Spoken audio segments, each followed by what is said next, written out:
थोड़ी देर में सीसीएस की बैठक शुरू होगी। पीएम आवास पर अमित शाह, राजनाथ सिंह पहुंच चुके हैं। पहलगाम हमले के बाद सीसीएस की ये दूसरी बैठक है। प्रधानमंत्री की अगुवाई में सीसीएस की अहम बैठक हो रही है। आपको बता दें कि कल सेना प्रमुखों के साथ बैठक में प्रधानमंत्री नरेंद्र मोदी ने कहा, सुरक्षा बलों को फ्री हैंड है। पीएम ने सेना को खुली छूट देने की बात कही। आतंकियों के खिलाफ एक्शन कब, कहां और कैसे होगा, इसकी पूरी प्लानिंग सुरक्षा बल ही तय करेंगे। तो इस बैठक में सीसीएस की इस बैठक को काफी अहम माना जा रहा है। पहलगाम हमले की पृष्ठभूमि में अगर हम देखें तो बीते 8 से 9 दिनों में यानी कि हमले के बाद ये दूसरी सीसीएस की बैठक होने जा रही है। कल जो बैठक हुई थी उसमें प्रधानमंत्री के अलावा हमारे एनएसए अजीत डोभाल शामिल थे, हमारे तीनों सेनाओं के प्रमुख शामिल थे। इसके अलावा सीडीएस अनिल चौहान भी उस बैठक का हिस्सा थे, जिसमें प्रधानमंत्री मोदी ने तमाम जो हमारे सेना प्रमुख उनको फ्री हैंड दिया था। सीधे हम रुक करेंगे, हमारे संवाददाता अखिलेश शर्मा हमारे साथ जुड़ गए हैं और जानकारी देने के लिए। अखिलेश, दूसरी सीसीएस की बैठक, पहलगाम आतंकी हमला, उसके बाद पीएम के कड़े तेवर, पहली बैठक में 5 बड़े फैसले लिए गए, आज दूसरी बैठक होने जा रही है। अहम बिंदु क्या रहेगा? देखिए, कल जिस तरह से पीएम नरेंद्र मोदी ने कहा सेना के तीनों प्रमुखों को, चीफ ऑफ डिफेंस स्टाफ को, कि पॉलिटिकल लीडरशिप की ओर से ग्रीन सिग्नल है, आर्मी जब चाहे, जहां चाहे, जिस तरीके से चाहे आतंकवाद के खिलाफ मुंहतोड़ जवाब देने का जो फैसला किया गया है उस पर एक्शन ले सकती है। तो उसी के बाद अब एक तरह से ये बात जो रोड जो प्लानिंग की गई है उसको किस तरह से लेकर के आगे बढ़ा जाए और उसके परिणाम जो होंगे अंतर्राष्ट्रीय स्तर पर, राष्ट्रीय स्तर पर, उसके साथ साथ किस तरह से अर्थव्यवस्था पर भी इसका असर पड़ सकता है, इन तमाम फैक्टर्स पर भी चर्चा होनी है। उनको लेकर के भी महत्वपूर्ण फैसले होने हैं। इसीलिए 3 बड़ी बैठकें हो रही हैं जो कैबिनेट की 3 कमेटियां हैं। सबसे पहले सीसीएस की बैठक होगी जो कि कैबिनेट कमेटी ऑन सिक्योरिटी है। जैसा कि आपने कहा कि पहलगाम हमले के बाद ये दूसरी बार है जब सीसीएस की बैठक होने जा रही है। Cabinet committee on political affairs है, ये सुपर कैबिनेट मानी जाती है और इसमें जो बीजेपी के सहयोगी दल के नेता हैं, मंत्री हैं, कैबिनेट मंत्री, वो भी इसमें शामिल हैं। और इसका काम मुख्यतः ये देखना होगा कि ये जो एक्शन होगा इसका क्या परिणाम होगा और राष्ट्रीय और अंतर्राष्ट्रीय स्तर पर इससे किस तरह से निपटना है। तीसरी बैठक होगी सीसीईए की जो cabinet committee on economic affairs है।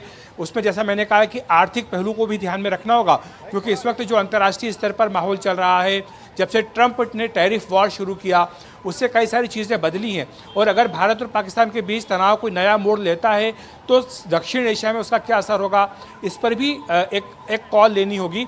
तो सीसीए की बैठक में हो सकता है कि उस पर चर्चा हो और उसके बाद में कैबिनेट की बैठक होगी। कैबिनेट की बैठक पहलगाम हमले के बाद पहली बार होगी। तो ये सारी बैठकें हो रही हैं। काफ़ी महत्वपूर्ण दिन आज है और एक के बाद एक इन तमाम बैठकों में कई बड़े फैसले किए जा सकते हैं। जी ठीक है अखिलेश, आप बनी रहिएगा हमारे साथ। राजीव भी हमारे साथ जुड़ गए हैं। राजीव, सख्त संदेश तो प्रधानमंत्री की तरफ से दे दिया गया है, फ्री हैंड दे दिया गया है सेना को, लेकिन सबके मन में सवाल यही है कि आखिरकार भारत अब एक्शन क्या लेने वाला है?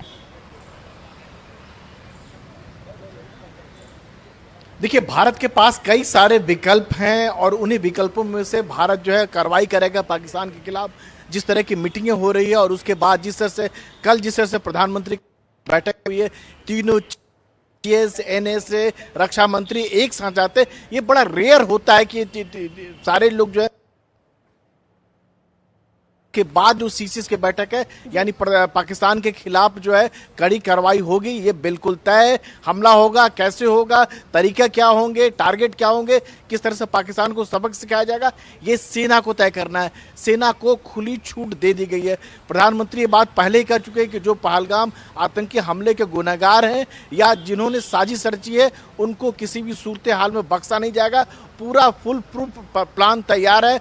या सेना को सर्जिकल स्ट्राइक टाइप करनी है, लेकिन इतना तय मान के चलिए कि जिस तरह से उड़ी स्ट्राइक में सर्जिकल स्ट्राइक हुआ था, उड़ी हमले के बाद, या फिर पुलवामा के बाद जिस तरह से जो है बालाकोट स्ट्राइक हुआ था, कुछ वैसा नहीं होगा, कुछ अलग होगा, एक विजिबल होगा।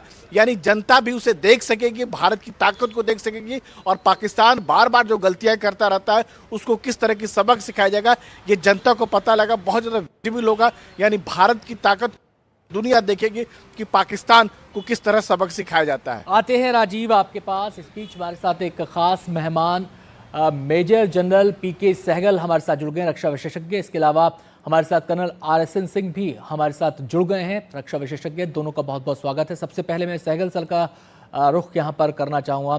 सहगल सर, कल जिस तरीके से बातचीत हुई है, तीनों सेनाओं के प्रमुख से बातचीत हुई है, NSA उसमें मौजूद थे, हमारे CDS उसमें मौजूद थे, और आज CCS की बैठक होने जा रही है। तो हालांकि फ्री हैंड सेना को दे दिया गया है, टाइम उन्हें निश्चित करना है, टारगेट उन्हें निश्चित करना है, और कैसे अंजाम दिया जाएगा वो उन्हें तरीका निश्चित करना है। इस बार क्या लग रहा है, मिलिट्री एक्शन अगर किया जाता है, उस दिशा में कदम बढ़ते हैं? तो पहले हमने देखा था ज़मीन से हमने ग्राउंड से अटैक किया, फिर हमने एयर स्ट्राइक का भी मसला लिया। इस बार क्या हो सकता है कि 3 जल थल नभ एक साथ हम आगे बढ़ सकते हैं? देखो, इसके बारे में तो चर्चा करना सही नहीं होगा, लेकिन हमारे पास अनेकों विकल्प है। इंटीग्रेटेड ऑपरेशन भी हो सकते हैं, आर्मी नेवी कंबाइंड ऑपरेशन हो सकते हैं, सेपरेट ऑपरेशन हो सकते हैं जी। कौन से टारगेट को चूज किया जाएगा, कब किया जाएगा, कैसे किया जाएगा, कितनी बड़ी तादाद में किया जाएगा, ये सब कुछ फ्री हैंड फौज को दिया है। इससे पहले अटल बिहारी वाजपेयी जी ने भी फ्री हैंड दिया था। वेरी बिग राइडर, उन्होंने कहा था कि किसी प्रकार से लाइन ऑफ कंट्रोल को आपने क्रॉस नहीं करना, ना एयरफोर्स ने ना आर्मी ने, जिससे बहुत बड़े पैमाने पर हमारी फोर्सेस को अपहिल अटैक करने पड़े, और अपहिल अटैक की वजह से हमको काफ़ी ज़्यादा नुकसान पहुंचा। लेकिन इस पर ही प्राइम मिनिस्टर ने कम्प्लीटली फ्री हैंड दिया है कि आप सिलेक्ट कीजिए टारगेट, आप सिलेक्ट कीजिए टाइमिंग। बड़ा लाजमी है कि हम दुश्मन को कम्प्लीटली ऑफ बैलेंस रखें। उनको ये नहीं समझ आना चाहिए कि हम हमला कब करेंगे, कैसे करेंगे, कहाँ करेंगे, क्यों करेंगे, क्या ये समुद्र में पे कार्रवाई होगी, क्या कराची के खिलाफ कार्रवाई होगी, क्या गोदार के खिलाफ कार्रवाई होगी, या पाकिस्तान आर्मी और ISI के खिलाफ होगी, या आतंकवादियों के खिलाफ होगी। उसको ऑफ बैलेंस रखने की बड़ी आवश्यकता है। वो काफ़ी ज़्यादा भटकाया हुआ है, काफ़ी ज़्यादा नर्वस है। कई ऑफिसर्स ने अपनी रेजिग्नेशन डाल दी है, कई हज़ार सैनिकों ने अपनी रेजिग्नेशन कर दी है। पार्टी उनमें वर्टिकल डिवाइड हो चुका है उनकी आर्मी में। इसलिए बहुत ही लाजमी है कि उनकी स्टेट ऑफ कन्फ्यूजन जो है कायम करनी चाहिए। बहुत लाजमी है कि किसी प्रकार से कोई लीकेज ना हो और कोई मोल ना बीच में हो, क्योंकि any secret that is shared is a secret lost. अगर आपको याद होगा, पूरी के बाद में जब सर्जिकल स्ट्राइक की थी तो सिर्फ 3 या 4 लोगों को मालूम था क्या करना है। जब पुलवामा के बाद बालाकोट स्ट्राइक हुई थी, अगेन ओनली 3 और 4 people were taken into confidence. Sehgal sir, आपके पास आते हैं, आपके पास आएंगे, बातचीत को आगे बढ़ाएंगे, लेकिन इस मामले में लगातार अपडेट्स हो रहे हैं, लगातार बड़ी बड़ी खबरें आ रही हैं। इस बीच एक और ब्रेकिंग न्यूज़ हम अपने दर्शकों को देने वाले हैं। वो खबर ये है कि पहलगाम हमले के बाद सरकार लगातार एक्शन मोड में। सब जानते हैं क्या रणनीति अपनाई जाएगी, इसको लेकर मंथन चल रहा है। कल PM आवास पर एक बेहद अहम बैठक हुई, जिसमें PM ने सेना को कार्रवाई का तरीका, लक्ष्य, समय तय करने की पूरी आज़ादी दे दी, यानी कि फ्री हैंड दे दिया। तो आज का दिन बेहद अहम होने जा रहा है। आपको बता दें कि आपको आज 4 बड़ी बैठकें होने जा रही हैं। क्या इसका एजेंडा रहेगा, क्या इसकी बातचीत होगी, इस पर सबकी निगाहें टिकी हुई हैं। और पहलगाम हमले के बाद से बदला लेने की मांग भी जोर पकड़ रही है। भारत के सख्त रुख के बाद पाकिस्तान की तरफ से परमाणु हमले की गीदड़ भभकी दी जा रही है। हालांकि भारत के पास ऐसे हथियार हैं जो पाकिस्तान सपने में भी नहीं सोच सकता। भारत के पास न्यूक्लियर ट्रायड है जो परमाणु हमले की स्थिति में भारत को अपर हैंड देता है। दुनिया में सिर्फ 4 देशों के पास न्यूक्लियर ट्रायड की क्षमता है। ये देश हैं अमेरिका, रूस, भारत और चीन।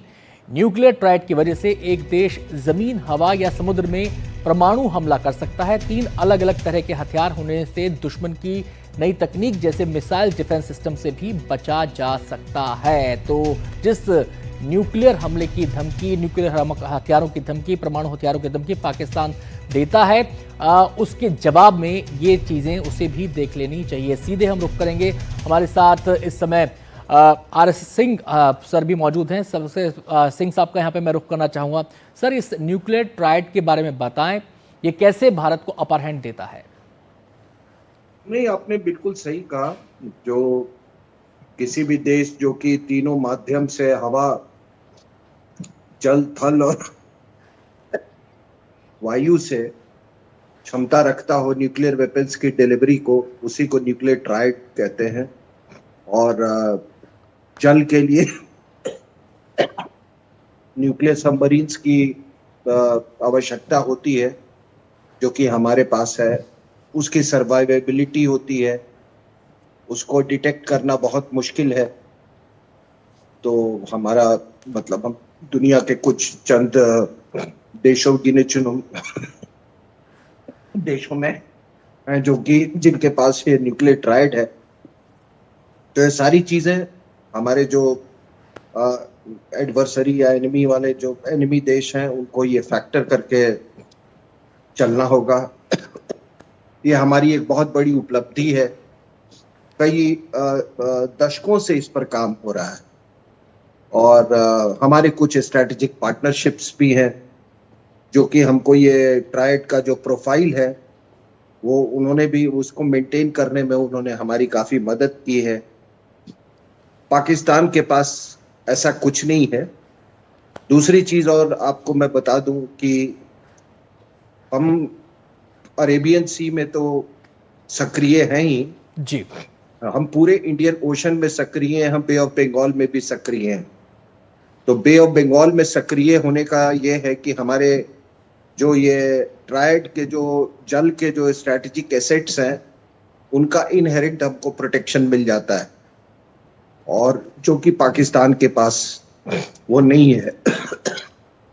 आते हैं सर आपके पास, हम सीधे सहगल सर का यहाँ पे रुख करना चाहेंगे। सहगल सर, जब भी भारत के संदर्भ में पाकिस्तान न्यूक्लियर हथियारों की बात करता है तो उनके नेताओं के मुंह से, उनके जो सैन्य अधिकारी हैं उनके मुंह से अक्सर एक बात सामने आती है, वो टैक्टिकल न्यूक्लियर वेपन की बात करते हैं। अब ये टैक्टिकल न्यूक्लियर वेपन जिसको सबसे बड़ी ताकत अपनी मानते हैं भारत के खिलाफ, क्या है ये, इसको कैसे समझा जाए? हालांकि इतना तो जानते ही हैं लोग जो थोड़ा सा हथियारों के बारे में कि एक सीमित दायरे में वो मार करते हैं, लेकिन क्या ये वाकई इतनी बड़ी ताकत है जिसके बारे में पाकिस्तान इतनी हाँकता है? तो पाकिस्तान साफ तौर पर जानता है कि वो कन्वेंशनल वॉर में हिंदुस्तान का मुकाबला नहीं कर सकता। तो साफ तौर पर कहेगा हिंदुस्तान कोल्ड स्टार्ट लॉन्च करता है, यानी एकदम से अटैक करता है अपने बैटल ग्रुप्स के साथ में 3, 4, 5 जगह और उसकी बड़ी घुसपैठ हो जाती है। तो हिंदुस्तान की घुसपैठ को रोकने के लिए छोटा एटम बॉम्ब अपने इलाके में फोड़ेंगे ताकि हिंदुस्तान की वो जो मूवमेंट है या थ्रस्ट है उसको बर्बाद किया जा सके, उसको थमा जा सके। लेकिन हिंदुस्तान ने साफ तौर पर कह दिया कि आप चाहे टैक्टिकल न्यूक्लियर वेपन इस्तेमाल करो चाहे बड़ा न्यूक्लियर वेपन करो, उसको न्यूक्लियर हमला कहा जाएगा। और अगर आप न्यूक्लियर हमला करते हैं तो हम 8 से 10 मिनट में पाकिस्तान का हमेशा नामो निशान मिटा देंगे। हमारे पास बहुत ज़्यादा फायदे हैं। सबसे पहले कि जो एक न्यूक्लियर ट्रायड जिसकी बातचीत कर चुके थे RI सिंह, हिंदुस्तान के पास है इस समय दुनिया के 6 नेशन हैं जिनके पास काबिलियत है जी। क्या China, Pakistan, Russia, China, America, France और ब्रिटेन, और हिंदुस्तान छठा देश है। नॉर्थ कोरिया भी कोशिश कर रहा है इसको हासिल करने के लिए, लेकिन एज ऑफ नाउ नहीं है। फिर हमारे पास डिलीवरी सिस्टम बहुत बढ़िया है। हमारे पास 3 हवाई जहाज हैं जो न्यूक्लियर वेपन को डिलीवर कर सकते हैं। राफेल है, मिराज है और जैगुआर है। पाकिस्तान के पास केवल और केवल F-16 है जिसको हिंदुस्तान के बियॉन्ड विजुअल रेंज मिसाइल जो है उसको मार सकते हैं। दूसरा हमारे पास S-400 है, उसको इंटरसेप्ट करके डिस्ट्रॉय कर सकते हैं। पाकिस्तान का इस माफी की क्षमता नहीं है। फिर तीसरा जो है हमारे पास जो अग्नि मिसाइल है, पृथ्वी मिसाइल है, खास करके अग्नि 1 और अग्नि 2 जिनकी रेंज 750 किलोमीटर और 1500 किलोमीटर है, उसकी जो री एंट्री स्पीड है वो 17,000 मील प्रति घंटा है। उस स्पीड पे ना तो चाइना, ना पाकिस्तान, ना अमेरिका, कोई भी उस स्पीड के ऊपर ना तो उसको डिटेक्ट कर सकता है ना न्यूट्रलाइज कर सकता है। ये पाकिस्तान के लिए बहुत बड़ी समस्या है कि अग्नि अगर हमने फायर किया तो पाकिस्तान उसको ना तो डिटेक्ट कर सकता है ना न्यूट्रलाइज करता है किसी भी नॉन वेपन सिस्टम से। ना चाइना के पास भी कोई वेपन सिस्टम नहीं है उसको डिटेक्ट करके न्यूट्रलाइज करने का। जी। फिर सबसे बड़ा एक और फायदा हो गया, 2 दशक के बाद हमेशा ही पाकिस्तान के न्यूक्लियर वेपन हमसे ज्यादा थे, अभी हमारे पास से न्यूक्लियर वेपन ज्यादा हैं। इसके 170 है, हमारे पास 180 हो गए हैं।